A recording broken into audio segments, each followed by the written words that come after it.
권영철의 와이뉴스 가보죠. 어서 오십시오. 안녕하십니까. 오늘 와이뉴스 들어가기 전에요. 권영철 기자. 네. 지금 헌법재판소가 박근혜 대통령 측하고 국회 측하고 양쪽에다가 최종 입장을 정리해서 제출하라.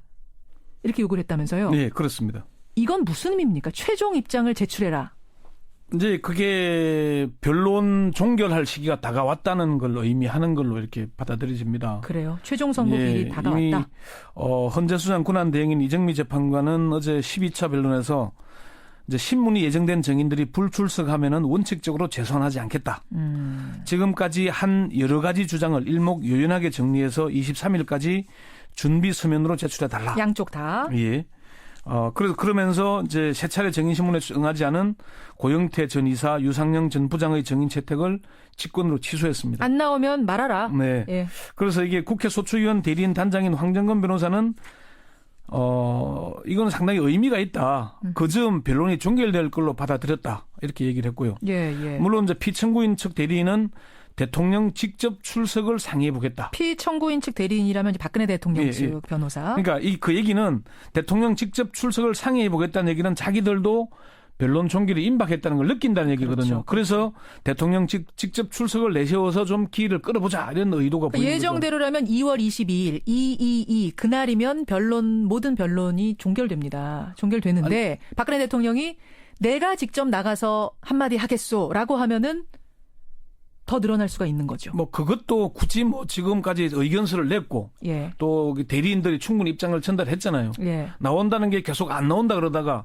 시간 끌기 의도가 명백하다면은 그게 뭐 내가 2월 28일 가겠다 아니면 3월 27일 가겠다 이렇게 하면은 헌재로서는 받아들일 수 없는 거잖아요. 헌재가 물론 배척할 수 있습니다. 아니 시간 줬는데 안 나오다가 이게 무슨 소리입니까라고 할 수도 있겠지만 대통령이다 보니까 그걸 그렇게 무시하기는 어려울 거다라는 관측이 나오는 거 아니에요? 지금 이미 할 얘기는 다 했지 않냐 이렇게 받아들이고 있는 것 같습니다. 바로 이제 그 부분입니다. 예. 마지막으로 대통령이 직접 출석이란 카드를 꺼낼 것이냐 말 것이냐 여기가 관건인 것 같습니다.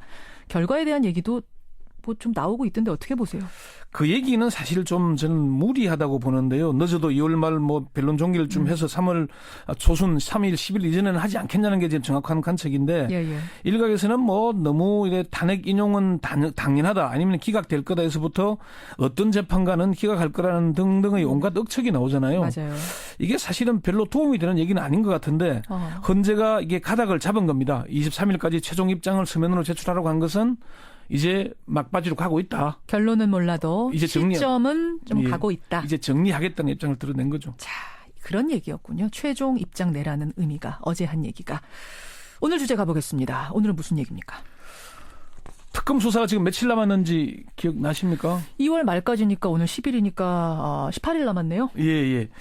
이게 이제 50일, 70일간의 1차 수사 기간 중에 50일이 지나고 20일도 채 남질 않았습니다. 예. 그런데 박근혜 대통령에 대한 수사보다 더 어렵게 이루어지고 있는 수사가 바로 우병우 전 민정수석에 대한 수사입니다. 수사를 하고 있긴 있어요?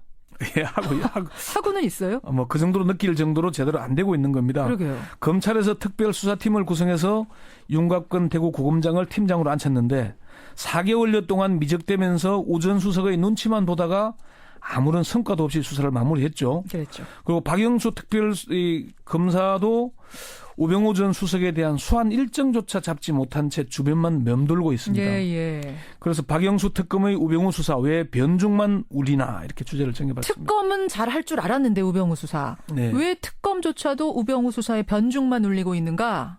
진짜 궁금하네요. 아니 소환 일정조차 정하지 못하고 있어요? 이규철 특검보가 그제 정례 브리핑에서 수사 종료 시점을 고려할 때 늦어도 다음 주말까지는 조사돼야 한다 이렇게 얘기를 했습니다. 특검의 한 관계자도 다음 주 중에는 조사가 이루어져야 한다고 얘기를 했거든요. 다음 주에 안 되면 안 되는 거군요. 근데 이게 얘기의 말을 행간을 잘 봐야 되는 게 예. 통상 이제 주초 또는 주말쯤 소환할 예정이라고 얘기를 하지 예. 다음 주말까지 조사돼야 한다는 원론적이면서 희망적인 얘기잖아요. 희망의 얘기. 아직까지 소환 일자가 정해지지 않았다는 얘기가 되는 겁니다. 예. 그래요. 그러니까 다음 주가 마지노선이고 거기 넘기면 사실상 이제 수사가 끝나는다는 얘기네요. 다음 주말까지 소환이 안 이루어지면은 우병우 전 민정수석에 대해서는 특검에서는 수사 기간이 연장되지 않는 이상 구속영장 청구가 어려워지는 시간이 되는 겁니다. 상황은 그렇습니다. 그리고 우병우 전 수석을 나오라고 해도 바로 나올지도 모릅니다. 그렇죠. 지난번 이 국정조사에서도 계속 뭐 도주하고 그랬잖아요. 예. 그래서 법조계에서는 다음 주 초에는 우 전 수석을 소환 조사해야 차질이 없을 것이라고 합니다. 늦어도 13, 14일쯤 조사를 해야 15일이나 16일쯤 사전구속영장을 청구하고 법원 영장 심사가 또 2, 3일 걸리잖아요. 예. 그렇게 얘기를 하는 겁니다. 특검이 지금 왜 그럼 진도를 못 내는가? 특검 수사가 왜 변종만 눌리는가? 왜 핵심을 피하는 건가? 왜입니까? 이게 사실 좀 특검 수사, 우병우 전 민정수석에 대한 수사는 핵심에 접근하지 못하고 빙빙 돌고 있다는 느낌을 줍니다. 검찰 출신의 한 중견법조인은 특검 수사의 핵심은 최순실 씨의 국정농단과 관련해 비호나 방조, 묵인, 은폐 이게 핵심인데 예. 본질에 접근하지 못하고 그림이나 코너링 같은 사이드로 돌면서 좀 스텝이 꼬이는 느낌을 주고 있다 이렇게 얘기를 하더라고요. 그러니까요. 그게 왜 그러냐는 거죠.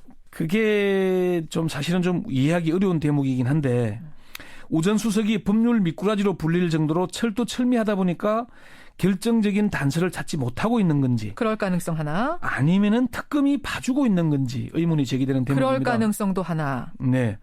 사실 지금까지 드러난 의혹들 중에 우병우 전 민정수석을 가장 확실하게 처벌할 수 있는 것은 롯데 수사와 관련된 정보 유출일 그렇죠. 것입니다. 그렇습니다. 예. 롯데그룹이 K스포츠재단에 70억 원을 추가로 냈는데 예. 검찰이 압수수색에 들어가기 하루 전날에 70억을 돌려줬죠. 그렇죠. 3개월간 밀당을 하면서 겨우 받아낸 돈인데 왜 갑자기 돌려줬겠습니까? 수사 정보가 사전에 유출됐기 때문일 것이다. 예, 거기에 우병우 전 수석이 개입한 거 아니냐 이런 거죠. 이게 검찰의 수사 관련 정보는 대검을 통해서 법무부에 보고되고 다시 법무부에서 청와대로 보고가 됩니다. 민정수석실로. 예. 그러려면은 이 라인에 대한 수사가 이루어져야 되거든요. 예. 법무부에서 청와대, 법무부에 누가, 청와대 누구에게 정보를 보고했다. 그럼 그 보고한 사람을 조사를 해서 보고받은 사람은 민정수석에 보고했는지 안 했는지. 예. 그리고 민정수석이 이거를 대통령에게 알려준 건지 아니면은 뭐 최순실 씨에게 직접 알려줬는지 그 여부를 확인해야 되거든요. 그렇죠. 그 수사가 이루어지지 못하고 있는 겁니다. 그럼 현직 검사들에 대한 수사를 일단 못하고 있기 때문에 그런 건가요? 그 라인을 따라가 보려면 현직 검사 수사해야 되는 거예요. 이게 이제 제가 특검 내부, 특검 사정을 잘 아는 중견 법조인에게 들은 얘기인데 예. 지금 특검 내부에서 현직 검사들 수사를 두고 갈등을 빚고 있다. 그런 얘기를 합니다. 그래요. 네, 그 얘기를 들었는데 이게 이제 방금 말씀드린 대로 법무부와 민정의 라인, 보고된 정보 보고 라인을 제대로 수사하려면은 법무부 수사를 해야 되죠. 예. 청와대 민정 관련된 수사를 해야 되잖아요. 그렇죠. 이게 다 현직 검사들이거나 검찰에서 파견된 사람들입니다. 그 수사가 제대로 이루어지지 못하고 있다는 얘기가 되는 겁니다. 그러니까 현직 검사가 막혀 있다 보니까 이것도 저것도 안 되고 있는 겁니다. 그리고 또 현직 검사가 막혀 있는 게 왜 우병우 전 민정수석에 대한 수사가 지지부진하냐면은 예. 제가 이 모두에 말씀드렸던 대로 윤갑근 특별수사팀에서 예.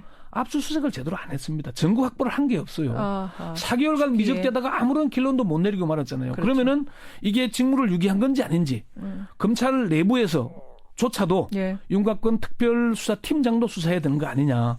그런 의견이 나오고 있을 정도거든요. 그런데 현직 고검장을 직무유기라고 그게 참 쉽지가 않은 문제 아니겠습니까? 그러면 현직 검사들에 대한 수사가 제대로 이루어지지 못한다면 우병우 전 수석에 대한 구속영장 청구도 못하고 소환도 못하는 거고 구속도 못하는 거고 이렇게 될 가능성이 크네요. 물론 뭐 이제 우병우 전 민정수석의 소환에 대해서 이런 얘기도 나옵니다. 이게 피날레로 대미를 장식하는 게 우병우 전 민정수석 아니겠느냐. 일부러 지금 주인공처럼 남겨두고 있는 거 아니냐라는 얘기도 나옵니다만 권영철 기자 보시기엔. 근데 그 얘기를 하기에는 너무 임박해지고 있거든요. 그렇죠. 예. 그래서 제가 맞아요. 그 특검 관계자에게 확인을 해보니까 지성이면 감천 아니겠냐. 우리도 최선을 다하고 있다 얘기를 해요. 근데 오죽하면 그 말을 할까 싶네요. 지성이면 감천이라는 얘기가 나올 정도면. 이제 그런 느낌이기도 하고 이제 특검 사정을 잘 아는 이제 한 뭐 법조인 얘기를 그렇게 얘기를 합니다. 수사팀은 정말 열심히 하고 있다. 그 수사팀이 그 블랙리스트로 수사한 팀입니다. 예. 특검 안에서도 이제 팀이 나눠져 있죠. 이영복 특검보가 지를 하고 있는데 김기춘, 조윤선을 구속할 정도로 열심히 한 팀인데 그 팀이 최선을 다하고 있는데 이게 뭔가 수뇌부에서 좀 막히고 있는 게 아닌가. 지금 수뇌부 회의를 어떻게 하냐면은 박영수 특별검사, 특검보 박충건, 뭐 이용복, 이규철, 예. 양기식 특검보, 예. 윤석열 수사팀장 6명이 수뇌부 회의를 한다 그래요. 예. 그런데 그중 3명이 우병우 전 민정수석과 아주 밀접한 참 가까운 사이들입니다. 박영수 특별검사가 그렇죠.